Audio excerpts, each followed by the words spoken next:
Now you can tell me what the hell's going on in the world. You know what? Things are happening, man. What? Things are happening. You know, What's mergers, acquisitions.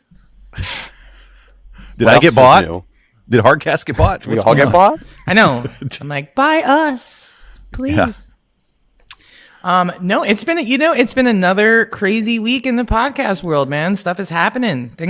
Companies getting sold. Companies are buying them.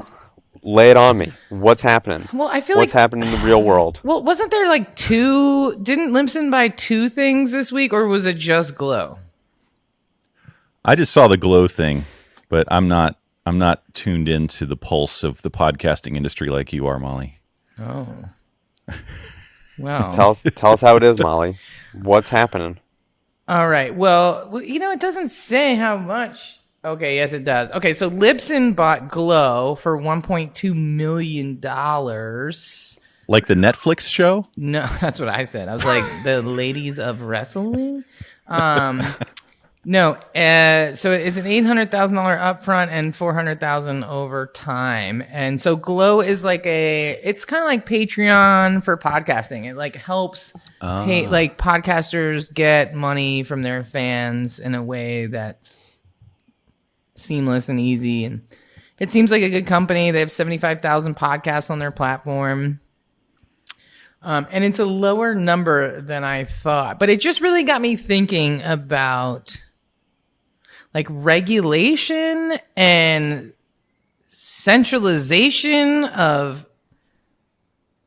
It's the American way. Just gobbling it all up. Right. And then what? Yeah. Well, I mean, I that is one of the areas that Libsyn has been lagging behind in it, like offering ways for podcasters to make money off of their podcasts, like charge a membership fee. And so it makes sense for them just to buy another service so they can integrate it into theirs instead of spending time and money, because we all know how long it took them to get this new user interface out, which still isn't out completely. It's still in beta. They've been talking about it for how many years now?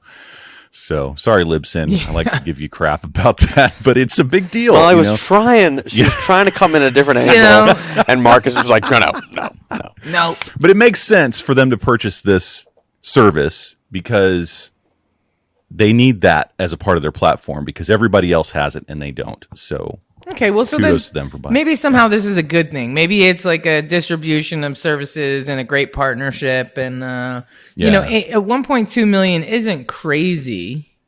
Right.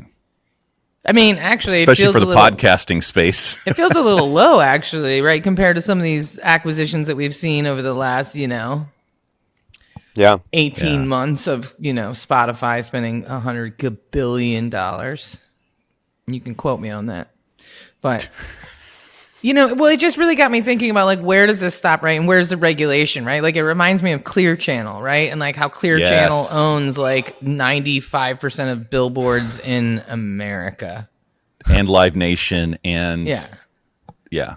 So, and then it's like Google. Clear Channel owns like 55% of all media, which is why like the FCC and there's all those like, situations because, depending on where you live, the newspaper you read, the billboards you see, the television you tune into, and the radio that you turn on could all be owned by the same parent company under different labels. And they could just be feeding you propaganda or horse shit all day long, and you're going to believe it because you're thinking that it's coming from all these different sources when it's not, because the owner of that main media, right? So they were trying to sue to be able to own more than 55% of like all media, which is just insane, And so, almost every billboard in America, except for the like really janky ones in like West Virginia, but like any ones like in LA or anywhere, they're all owned by Clear Channel, right? Yeah. And so it just gets, it just kind of like, where do we go from this, right? You know what I mean? Like, I feel like this Libsyn purchase is probably smart, and it's not as much money, but it's still a lot of money. $800,000 as a one-time capital investment for a company the size of Libsyn feels like a pretty hefty purchase, but it's not over the top. But it just, who is regulating the podcast industry? Is that the FCC? Like, is there going to be some regulation? Like, can Spotify just buy everybody until they just own everyone? And like, no one will legally stop them? Like, it just got me really thinking about like the infrastructure here. And is there one? Or is this just like DC liquor in Washington, DC, where it's just like the wild, wild west? You know what I mean? Like the liquor distributors can do anything if you're in DC, but if you're in Virginia, like you can't get free alcohol, you can't do anything. But in DC, it's like, oh yeah, fuck it, give them every, And so I kind of wonder, like, is this where we're headed with the podcast industry? And like, who's going to regulate it? Do we want them regulating it? What happens if they don't regulate it? I don't know, man. I have so many questions in my head, y'all.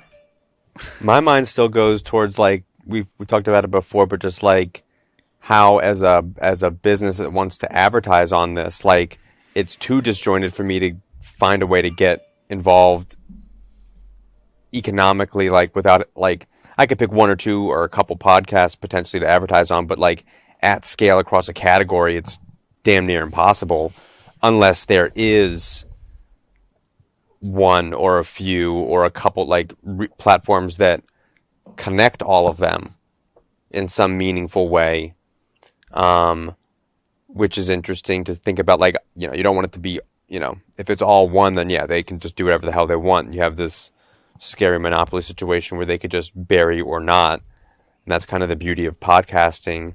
But in the business side of it, there's a lot of opportunity, but it's really hard for me to tap into it because I could go to Spotify. That's like the one that makes the most sense to me to like try, because they have like a mechanism for it. But then you kind of leave out all these other. That's only like 20% of the market. Yeah, nichier, cooler, more interesting, more segmented, little meaningful podcasts, and that's a much harder nut to crack. So, it's like Google and Bing, or Facebook and Instagram yeah. is, and then you still have ways to kind of aggregate that data and place ads or multi-post or whatever. But like, how as a business can I get involved is still a tricky thing. Yeah, and what you're bringing up, Adam, is interesting compared to what Molly's bringing up, because Molly's bringing up like how the businesses are run and standards and that sort of thing, whereas you're looking at it more from a consumer perspective of where can I go to get everything podcast, and so as an advertiser, how can I get to those consumers directly? And to answer your question, Adam, not to answer it, I guess, but to address it, I look at podcasts kind of just like websites. There's not a central place to go to get websites. And that's what I love about podcasts, is that they're just out there and you can subscribe to their RSS feed just like you can enter a URL and bring up a website. So if you're going to advertise on a website, there's not one central place to go for websites unless you consider Google that. But, but what? What's interesting, I'm gonna get real heady here. Uh-oh. But it's like there's the internet. Yeah. Where all the things are on the internet, and there's like radio. Like you can tap into the radio from a bunch of different things. You can tap into the internet from a bunch of different things.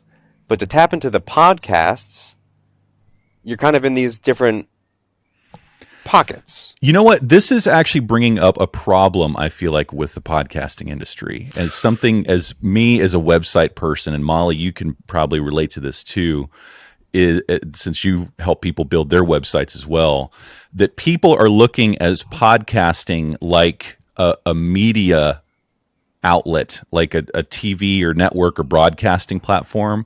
And for me, podcasts are just another form of internet content, and it should be hosted, it should be living, everybody should be going to it on my website, not on Apple, not on Spotify. Spicy.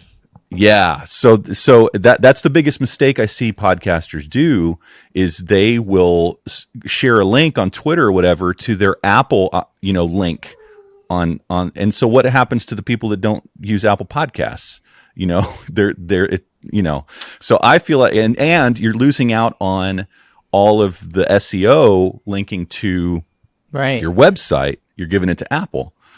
So, that is basically, so I'm coming at it from a different angle, that I love how decentralized podcasting is.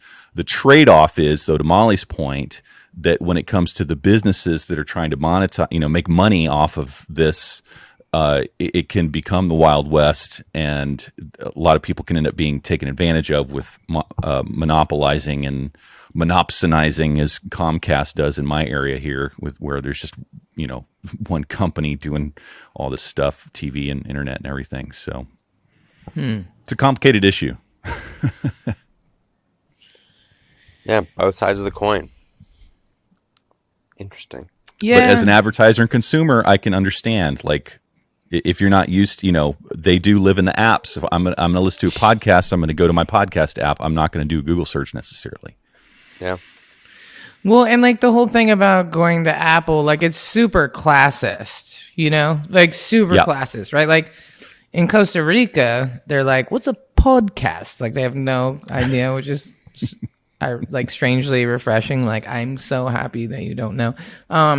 But like they sell like Huawei phones here. Like everybody has an Android for the most part. Like you can get an iPhone, but like even if you go to the store, like you're gonna be hard pressed to find an iPhone 12 in the whole goddamn country. You know what I'm saying? Like that's just not, you might get a 7 or an 8, like brand new even, right? But most people are on Androids and they're on Huawei phones, which have been banned from the United States because of all the like spyware and, issues here. If you spy on a phone here, you're just going to get like monkey sounds, and the sound of beer cans being opened is like pretty much it. So I don't think there's a great security concern, but nobody's really on an iPhone except for tourists, and they just steal them and then sell them on the black market and everybody wins. But like, if you tell somebody that they have to go to an Apple to listen to this thing, like you basically just excluded the 5 million people that live in Costa Rica from listening to your content. So it's really, and most of Asia too. Most of Asia, right? They're not biggest market, which is most of the world, right? So like, I don't know, man. It's just an interesting concept, and I've been always like a big proponent of like wanting to build Heartcast media so that I can get bought. Which I realized this morning that Libsyn is probably never going to buy me, so I might have screwed that one up. If you're listening, I understand. But that's always been the goal for me as well, is to like eventually like build this company so it's a book of business and it's a profitable company with like this arsenal of great shows on it. But like, is that really like the right thing to do? Is that doing a disservice of the podcast industry if I too just want to get gobbled up by some larger company that like, and who owns these companies? Like, what's the diversity breakdown? Because I guarantee you it's a bunch of white dudes, but like, we'll just play the game. Like, let's just pretend there's some diversity there. But like, I don't know. I feel like a lot of these big acquisitions in the podcast industry specifically are probably a lot of guys who look the same buying up all these companies. And then it just really gets dicey as to like the democratization of information. Because I feel like at the core, that's what all three of us really like about it, right? It's like this unfiltered media. You can reach people. People have a voice. For me, I love elevating and amplifying voices. That's always been my jam. You love the sound of it. Adam loves the like technical, like here's how you make the sound. This is our thing, right? But then if it gets like, do we lose that democratization if like too many companies get bought, and it just makes me wonder about Glow. Like if they have 75,000 podcasts on their platform, 1.2 million seems a little bit low.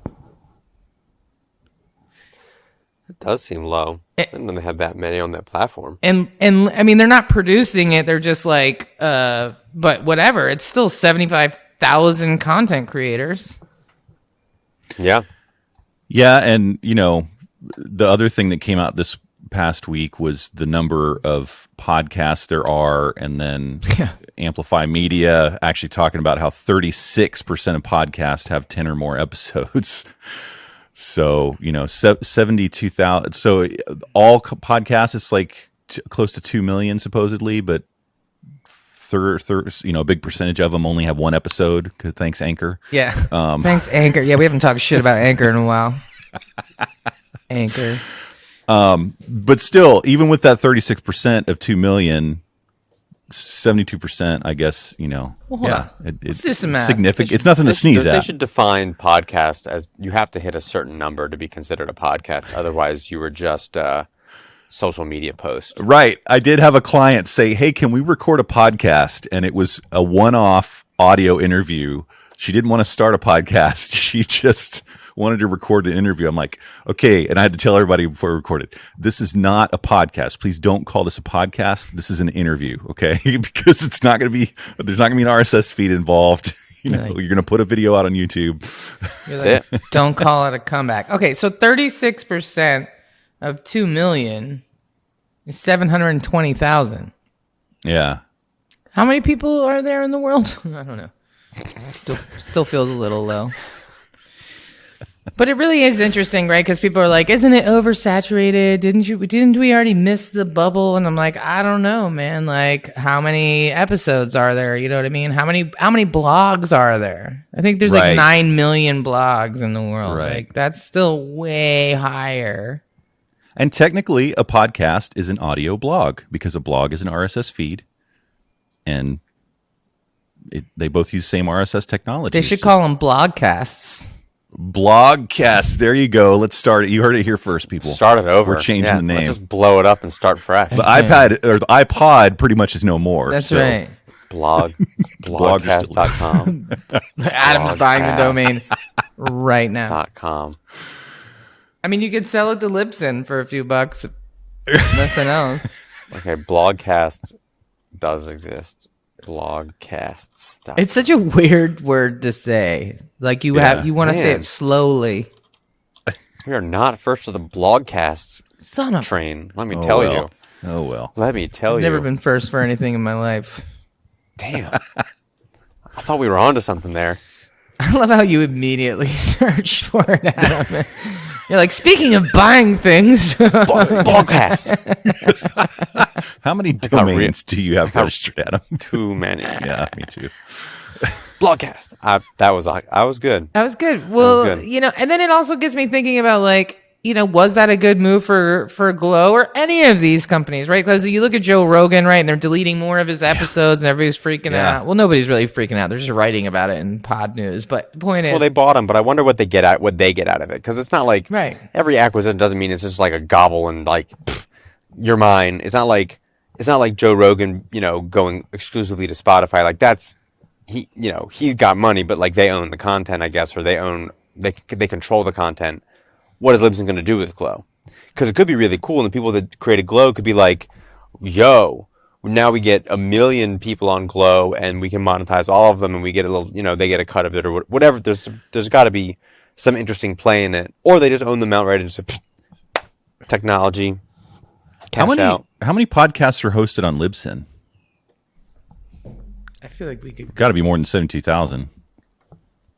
So that could be a good deal for Glow, because then now they have, if they're integrated with Libsyn, now they have access to all of Libsyn's clients. So I'm Googling it right now. It's a win-win for... Wow, I typed in how many podcasts are on L, and it said, holy shit. You guys want to take a guess? 5. More than 5. All right, this is not The Price is Right, people. Let's fucking... 6. That's half of it. This is really interesting. Libsyn only has 69,000 podcasts. Really? Less than Glow, or the same as Glow. Yeah. No, less. Interesting. Less. But close enough to be the same. Less. Okay, that was 2019, so it probably went up. But still. Probably went up a fair amount. It went up 57,000 from 2018 to 2019. Wasn't Joe Rogan on Libsyn? From 57,000 to 69,000. So it went up like 10K. So maybe it went up 20K in the pandemic in this podcast palooza. The boom. That really... Podcast bubble. 69,000. That's not... I thought it would be way more. Yeah. Okay. I definitely thought it was going to be 6 figures or more. Me too.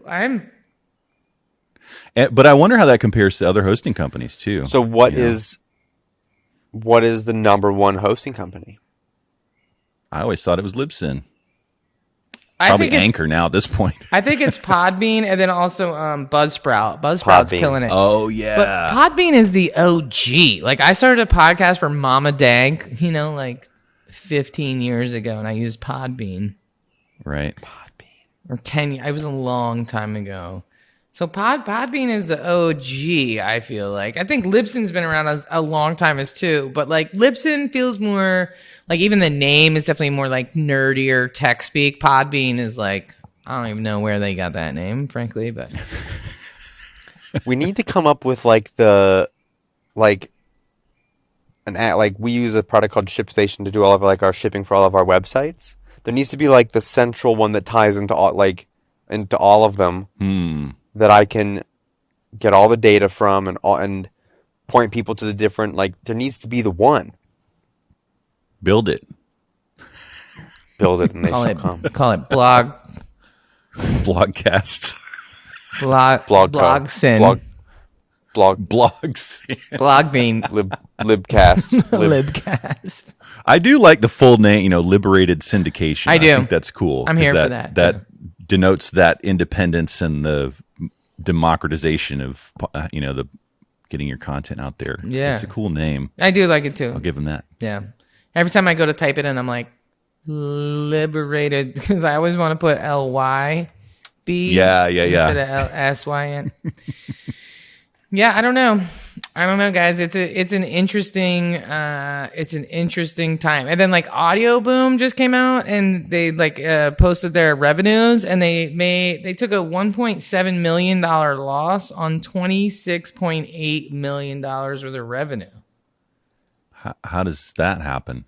Well, they made 26 million instead of 28, but when you factor in their loss. But Thanks for explaining math. I'm like, I don't know why they put it that way. Yeah. And like, what does Audio Boom even do? Good question. I'm trying to Google. Yeah, there's all these companies like Himalaya and Himalaya. what do they do? Dude, Audio Besides Boom is an sponsor big RSS parties. feed. Snooki So from many companies. Jersey Shore has a podcast on there. So That's Well, all I need to hear. I'm in. sold, dude. Okay.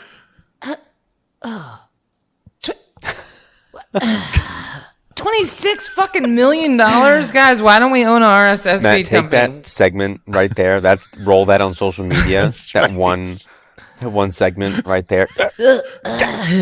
That was me battling my Podcast inner Club. demons. Podcast Club.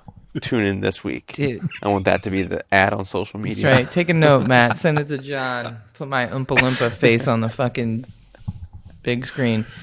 But yeah, dude, $26 million. That just tells me that they're charging too much.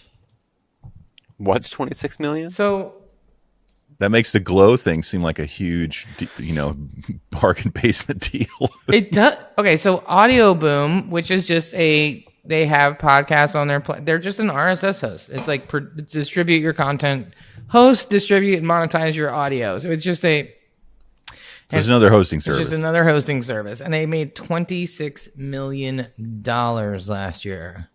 That's a fair amount of money. All right, so let's see. I have my camera in front of me. How many podcasts?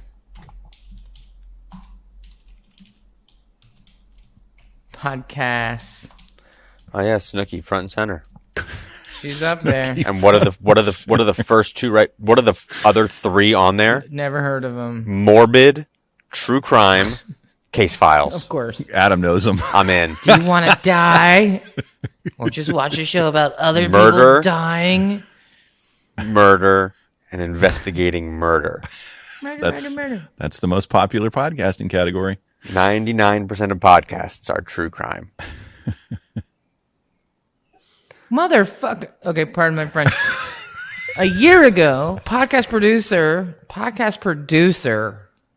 Audio Boom. They're referring to Audio Boom as a podcast producer, was That's facing an just uncertain confusing future people. as management sought, ultimately unsuccessfully, to find a buyer. But then COVID hit and boomed them right back up. Oh, But they still lost UK based. That's why we haven't heard of Okay. them as much. Wow, man. Yep. 26.8 million last year, and the losses almost half to 1.7 million because of the advertiser boom. I don't know, man.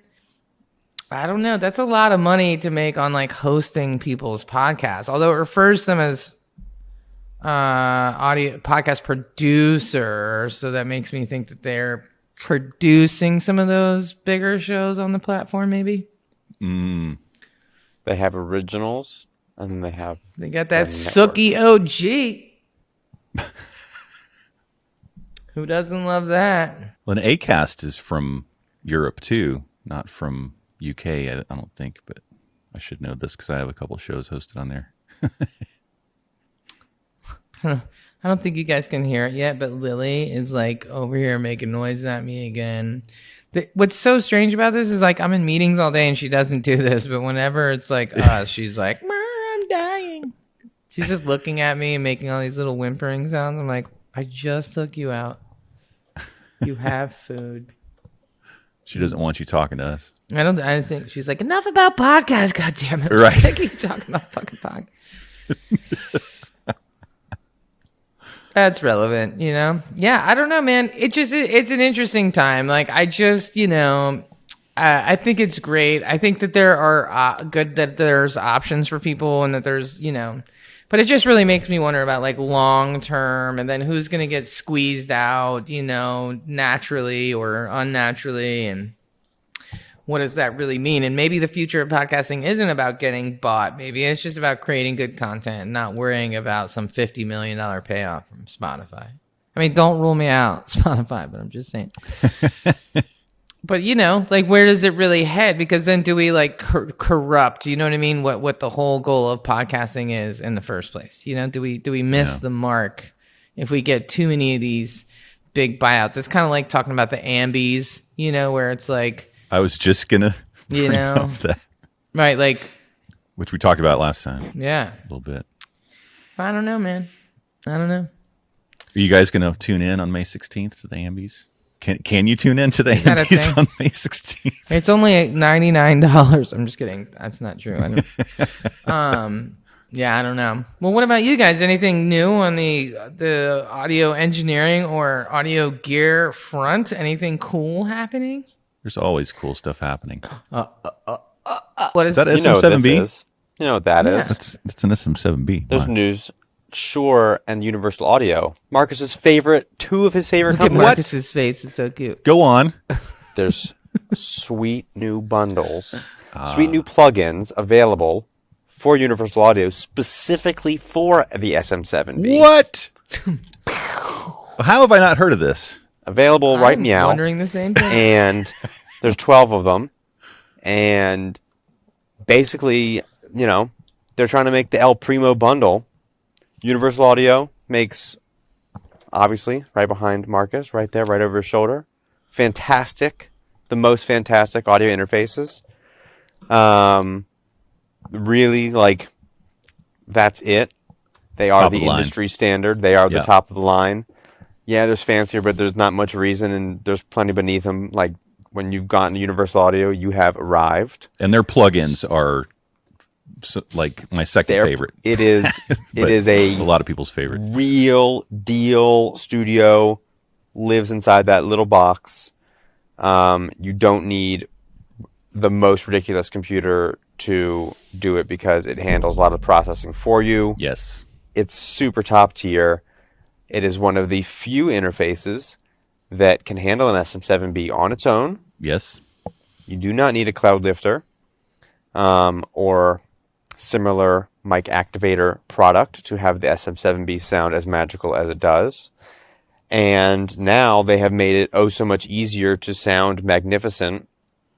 They have all these they developed specifically different like signal chains, like different vocal strips, different mic pre, EQ, compressor, settings. Just click a button and boom, it's there. So you can kind of tailor make your SM7B to sound as awesome as it does.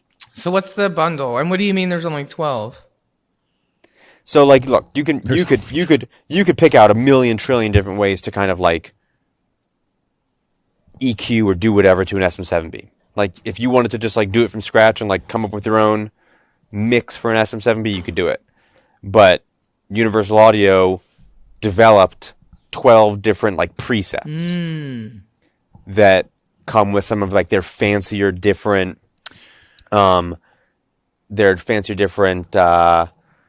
mic preamp models, auto-tune, which we don't really use for podcasting necessarily.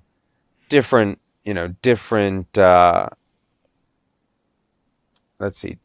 they call it different starting points to build your best SM7B tones. Yeah, the Telectronics LA3A is included in that, which to me is worth it right there because that's one of the top compressors of all time for vocals. But yeah, it definitely seems like this is created for musician vocalists, but it can totally be used by podcasters. It's a little bit overkill for podcasting, but if you want to sound as good as Marcus does the time and you don't know how to do that, you can do that.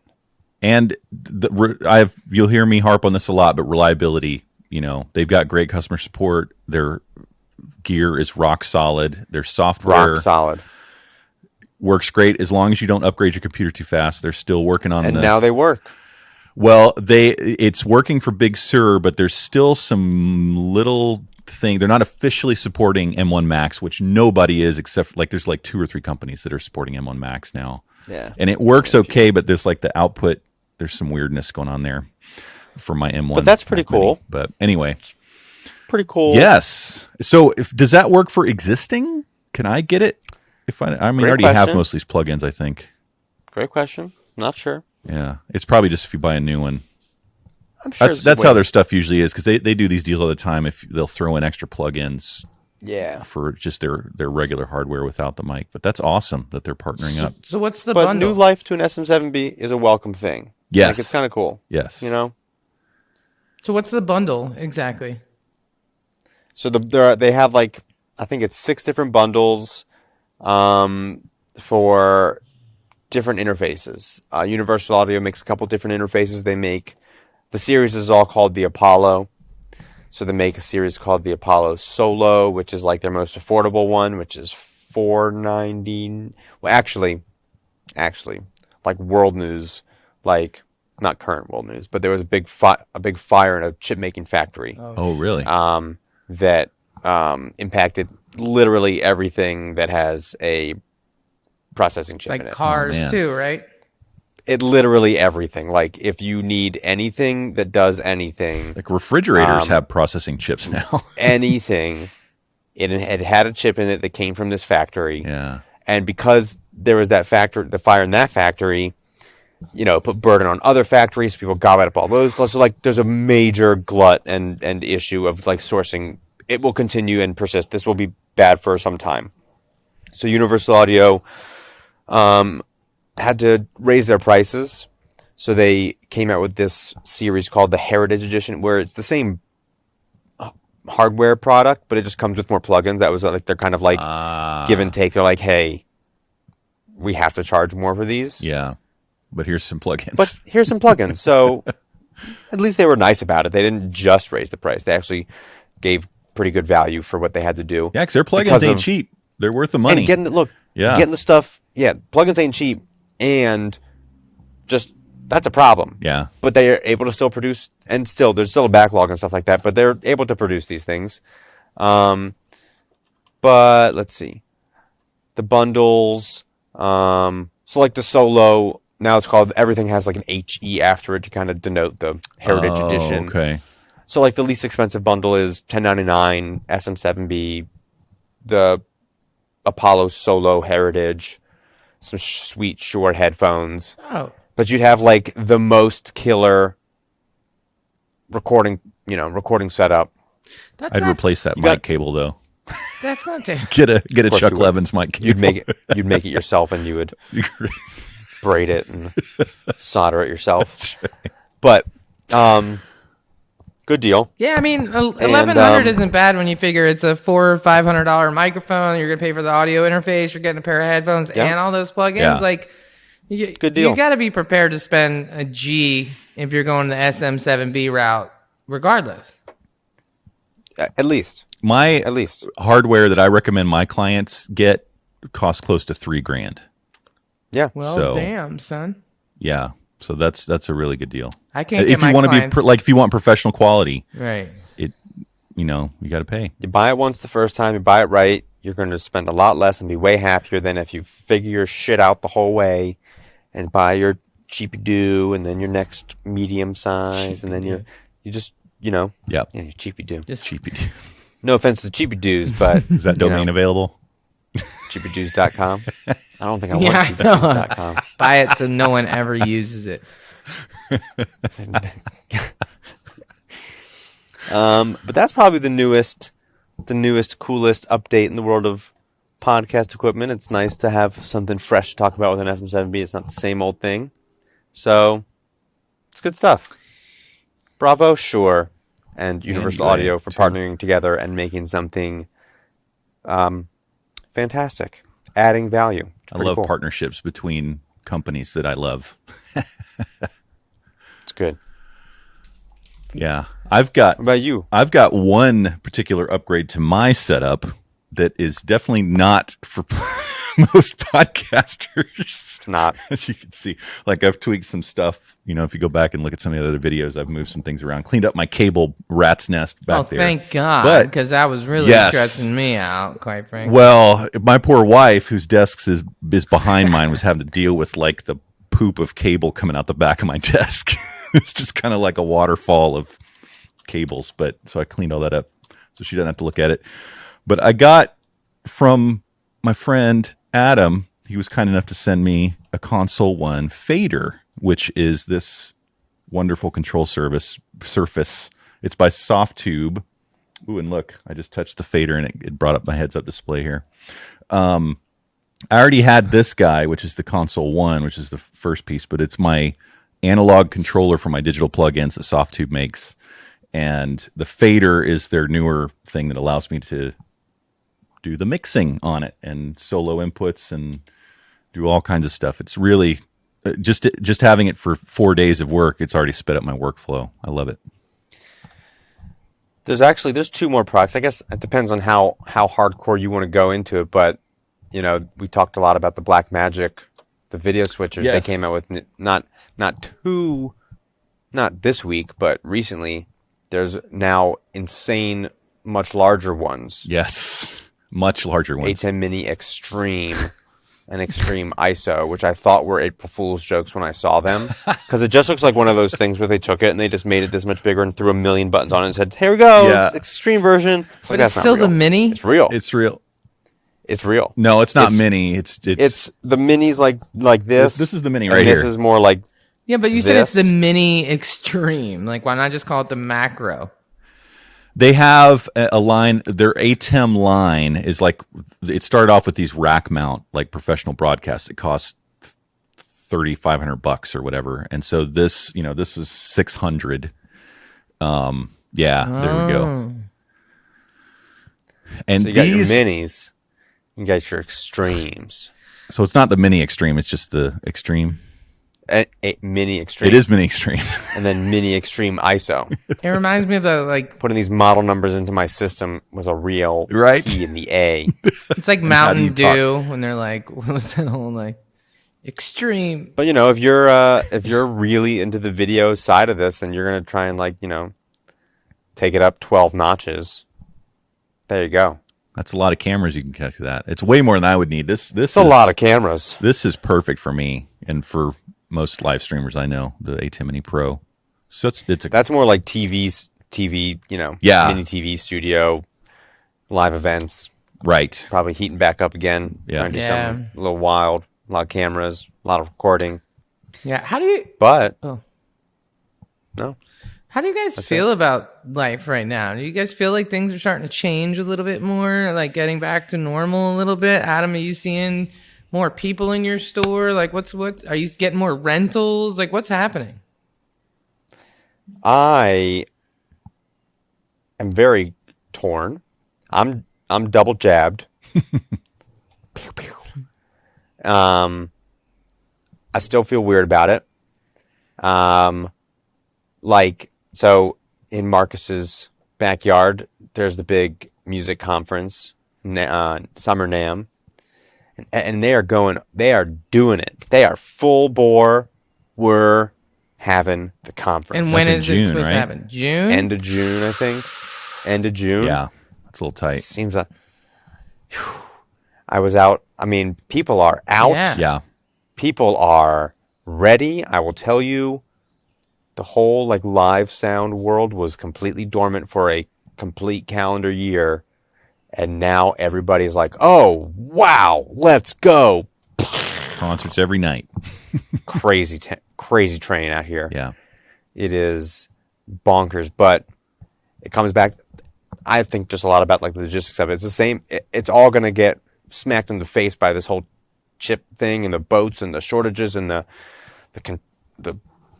boats at the ports and the shipping containers, and it's just madness. Yeah. I didn't think about Madness. the Suez issue also impacting That stuff. just added to the mess. It was already a mess before that, Yeah. but like there aren't enough boats, or there aren't like the containers, or like all of it is just. It's a big deal just- getting stuff like this, this fader that you sent me. It's a big deal getting it from where it's manufactured across the planet to your store and then shipping it to me, the consumer. We take that for granted. Yep. I don't. Of course not. You don't take anything. No, I for take granted, everything Molly. for granted other than What's getting shit What's it like down conveniently. by you, Molly? Well, because in Costa Rica, there's an import tax on everything. Yeah. But what do you feel? How you feeling about the Rona situation?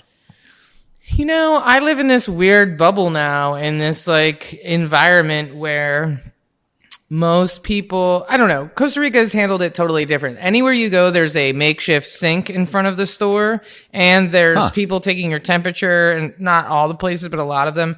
And then you have to put hand sanitizer. So, which is such a novel thing that like you can't come to the store until you wash your hands in front. And so they make these like 50-gallon drum like sinks, like even like, these janky sinks. Does anybody give them a hard time? I had people give me a real hard time about putting hand sanitizer on coming in here. Are you serious? They got upset.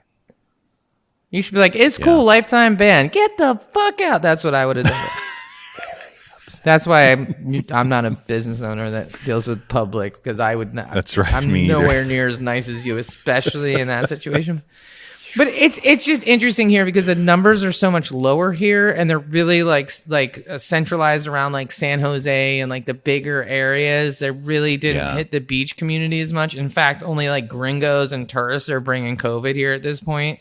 Right. And then the people that live here, everybody working is wearing a mask, and you have to wash your hands, but you just don't really hear about it. And then also everything is open air. Like restaurants don't have doors and walls. They have roofs, but most of them don't, because, it's like 95 degrees here every goddamn day. And so if you were trying to put, air condition your restaurant day in and day out, it would be extreme, and electricity is super expensive. So almost every place is built open air, fans. So you never really, or just full on outside. One of my favorite restaurants is literally like tables on the beach, and you're like 10 feet from the next table.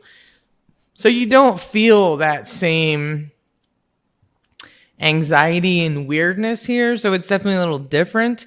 And then they're also handling the vaccinations totally different. I heard that like 80% of the country is vaccinated, but they're like not but I don't know if that's right or not, but I heard they're also like not vaccinating like young people. Like not young people like 15-year-olds, Like but young 30 people, and under. 20-year-olds? They're like, if you're Oh, wow. healthy and you're younger, they're giving it to the older people first. So, and they're just sort of letting kids, I don't know. It's just an interesting thing. But I mean, I just feel like, let's just get through this thing first before we jump into like large events and stuff, man. I'm not. Especially with all the variants The and stuff. people are popping up. ready. Yeah. I mean, I get that people- people are ready, and it's like, take a vacation. travel. I feel like that's still safer than like putting 500 people in a room. Drive. You know what I mean? Yeah, Like, go do just your go thug take a fizzle. drive. You know what I'm saying? Get your vaccinations. Go do your thing, right? But like, do you have to have 499 other people in the same room with you? Probably not. You know what I mean? Like, yeah, I know a lot of the guys that I toured with, they're starting to do a lot of outdoor events, which is perfect timing because this is beginning of, festival season and all that sort of thing. So that makes sense to me. But yeah, like our legendary club here in town, the Exit Inn, just closed, like officially. Mm-hmm. Like they've been struggling for a while, and it's sad. Everybody's like just totally distraught about it. I am too, because I saw so many great shows there. But that's, it's a small club. It's a rock club. It's made for standing shoulder to shoulder with sweaty people, jumping up and down and whatever. And that we just can't live in that world for a while, But even conferences, I'm still wondering about podcast movement in August. And for NAMM in June, I didn't realize they were plowing ahead with that. That feels crazy town to me. Yeah. And to be honest, even August to me seems early. August feels early to me too, but not as early as fucking June. Jesus Christ. Yeah. Well, and then I don't know. I just feel like I'm also kind of over conferences anyway. I just feel like it's like white privilege in motion, like making people. I mean, I've talked about this before. Like, how many times do I got to go to Orlando in a year? And like, this is all my vacation money I'm spending to go to fucking Orlando. Like, enough already, right? Like. I don't know, man. And like, yes, is there value in going there? Absolutely. Is it $1,800 worth of value over the course of 2 days? Not necessarily sure about that, Yeah. And it's just really, it's like the haves and the have-nots. You know what I mean? It's like this, accessibility question, and not just for, from who can afford to go there, but even if you're handicapped, even if you have any kind of a disability at all, or a health issue, or whatever, right? It prevents you from going. So having this, now we're gonna get into like vaccine privilege. Yeah. The passport. Yep. The passport. I'm cool with the passport. I was wondering why. I am too. I was wondering why people were selling counterfeit ones. Like, that was a thing, and I was trying to figure out, like, why do you need to buy one? Because in Europe, you're going to have something. There are places that are making you, and people don't want to get it, yeah. or they want to go now and they can't get it yet, so they're getting their counterfeit vaccine card. Yeah, there's another missed opportunity for the podcast club right there, if I've ever heard. Like, yo, hit me up. I got your. I'm just kidding. Yeah, I mean, well, I think the vaccine passport, I'm not mad at that, because like, even right now, if you were to like fly to London to run in the marathon, you have to show like different shots and shit. Like, that's not uncommon. Like, there's lots of places in the world, if you want to travel to, you have to show records, like medical records. Right. So like, that's really not a new thing per se, but everybody's freaking out about it. But yeah, everyone's freaking out about it. They're like, this is unfair. I'm like, no, it's just smart. Big brother. But having a wear your seatbelt, get your shot. Right. Get it done. Same thing. But like having something in June, not lots of people aren't qualified to even get the vaccine. That feels really privileged and dumb. Yeah. I'll tell you, I'm still I'm vaxxed up, and I'm very mixed about it. Yeah. Well, we also don't know enough about this virus, man. Like, it could mutate. It could be some other shit. You get a different version of it. It is mutating. It is mutating. Yeah. Well, that's what they're saying, is that because we're not doing it fast enough, yeah, and the world's not doing it fast enough, that like, but we don't. But this is the podcast club. We don't need to get too deep into the world of the virus, because I'll tell you what, it's crazy train. It is. I am starting to, I guess, fantasize in a not bad, creepy way about doing my in-person podcast audio labs again soon. Like, now it's like I can see the light at the end of the tunnel almost. Yeah. Yep.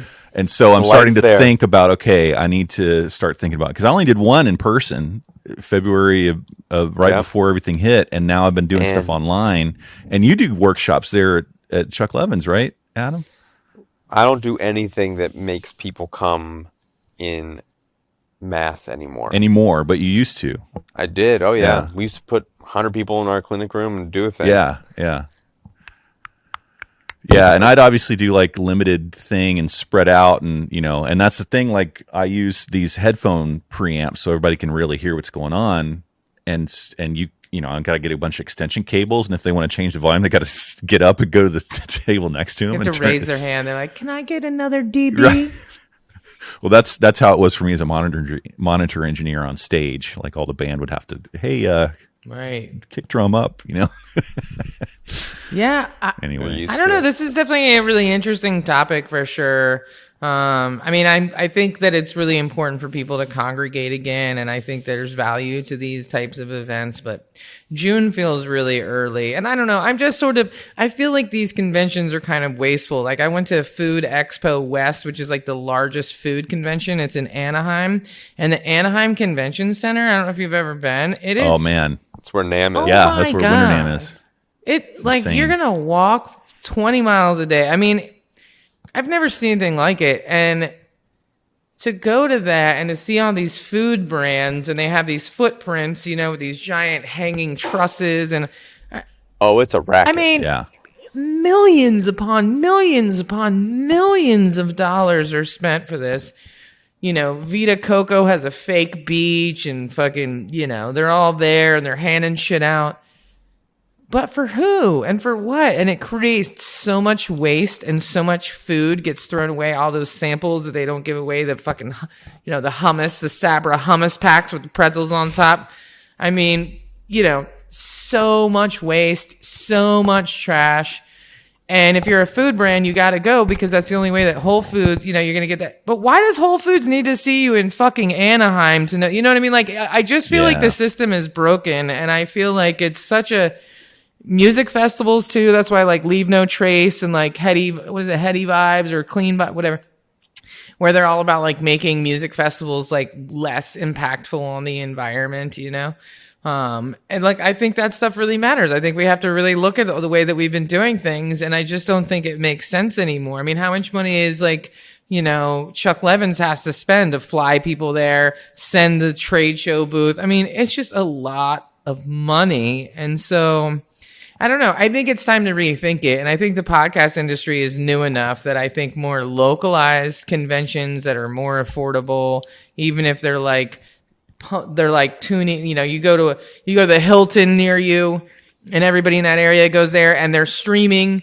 the Podfest speakers on a television, and like you can have that same experience but more localized kind of thing. That's a great idea. I feel like that should really be the future of where we're headed, especially in the midst of the pandemic. But I felt that way even pre-pandemic, honestly. Like, yeah, how many people? Well, the world of virtual trade shows is actually a lot cooler than you would have given it credit for a year ago. Like a year ago, you were like, what? I'm paying for what? Yeah.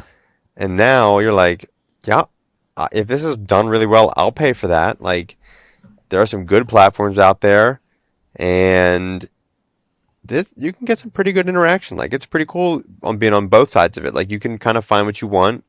It's madness. It's like Twitter level overexposure to information on steroids, but it's also pretty cool. Yeah. It's pretty cool to see that level of interaction, and people actually like, it's not just like the fluff of like some of these things. Like there's some good shit in there. I mean, the accessibility factor too, right. especially for people on the other side of the planet, but also just for people, because again, the largest markets, Asia, how many of those people can afford to buy a plane ticket to go to Orlando for podcast movie, Or to fly, whatever, however you got to get there, like, or timing of it. Like, people got to work. Yeah. Like you're gonna take a week off and pay money to go to this other thing that's not a vacation, and you're like flying from the other side of the planet. That's maybe expensive, maybe. So I gotta pay the money. Yeah, and then your hotel room's $220 a night plus taxes, and then like. They jack it up, and everything's just more expensive. Yeah, So the virtual thing is pretty cool. I agree, because I'm always coming from like a financial accessibility standpoint, but then after like really dialing into like ADA content and stuff, it's just really understanding that 26% of Americans are disabled. Like, so how many people are not included in these events? That's a huge number. I mean, 13% of Americans are black. So like, 26% of the American population being disabled is a huge number that I feel like is really being ignored. And for a lot of people, flying to Orlando and going to something like that is just not possible for a lot of reasons. So I don't know. I'm happy to see things coming back. Oh my God. So Lily has this tiny little bed and Sam just laid in it. He's like, he looks like a cupcake. Like he literally looks like he's like busting. That's the funniest thing. But yeah, I don't know. I'm glad to see people getting their jobs back. I'm glad to see my performer friends like getting out there doing more stuff, especially now it's getting warmer. They're doing outdoor stuff and all that. But yeah, and I think that we've made a lot of strides, you know. But yeah, you do an outdoor podcast conference. That sounds way better to me. Yeah. In Costa Rica. At my house. Let's do this. Let's do it. Dude, I'm serious. We could do that. Podcast Club Fest. That's right. Like you get ayahuasca when you get off the plane and you just lose your fucking mind. And then we put a microphone on you. That's how the Club Fest begins. That's how. That's what happens at Bonnaroo too, right? That's how. And then when we're done, we just watch the playback. That's how Blogcast Lessons happens learned. right there. And Blurg. Call it Blogcast. Yeah, I don't know. It's an interesting time, man. It's an interesting time to see what's going to happen in the world and podcasting and podcast conventions. You can get blogcast.com. Is it a Blogcast? It's like, you know, do you ever watch 30 Rock, Tina Fey? She's like, Blarg. Yes. Like whenever she gets Blarg. overwhelmed or confused. Blarg. Shark farts. I think you're onto something here. I think that's the next What'd step. you say, Adam? I think you're onto something. Blogcast.com. Yeah. Just saying, I'm an innovator. You know what I'm saying? I'm a trendsetter up in this piece. Well, I don't know, guys. Hopefully, we'll get more opportunities to hang out with each other. I'm going to come home soon. I'm going to come home in 2 weeks. So, Adam, I need to line up some equipment to pick up. But I'm going to be like in and out of town. I'm just renewing my visa, filling my suitcases Just drive up. by, just throw it in your car. I need that Go Mini 3 Extreme. Go Mini 2. Or whatever the thing is. Yeah, good. And I'm gonna try to get the Johnson & Johnson like one and done shot. So I'm gonna come home, get off the plane, get the shot, be sick for 24 hours, get back on the plane, come back home. There you go. That's my game plan because I'll never get vaccinated That's the way. in Costa Rica. I'm not a resident. I got nothing.